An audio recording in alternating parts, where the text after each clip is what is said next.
Welcome, family, to Module 9, Fiduciary Power, Form 56 and Form 2848.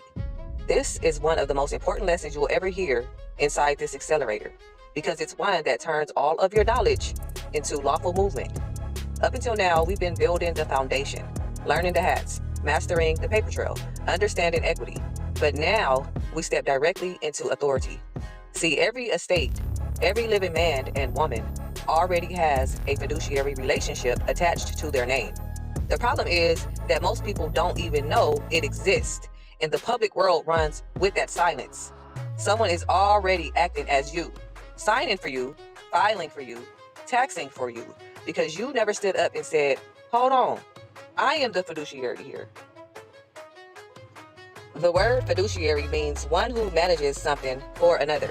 In other words, whoever claims that role manages the trust. And in public law, if you never step into that seat, agencies and corporations will.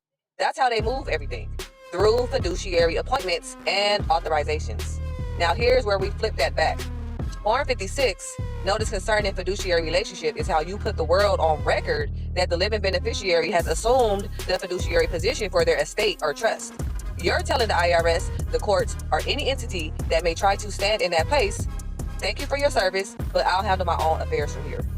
Form 2848, Power of Attorney and Declaration of Representative, is the companion document. It's how you authorize or revoke representation. Remember, in the public system, everyone has a representative because the system doesn't recognize the living soul. It recognizes a name. With the 2848, you control that representation. You can grant it for a specific task or revoke it completely. These two forms together are your power tools. They don't create something new. They reclaim what was already yours. Think of them as your administrative keys. Form 56 opens the door to authority. It says, I am the fiduciary. Form 2848 controls the locks. It says, who can and cannot act in this name. Once you file these properly, you remove confusion about who's in charge.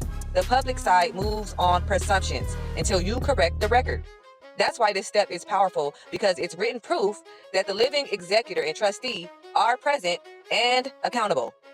In this module, we'll go line by line through both forms. I'll show you how to fill them out, how to sign them in fiduciary capacity, and where to mail them. We'll talk about when you'd use each one, how to pair them with your trust paperwork, and how to keep copies for your administrative record.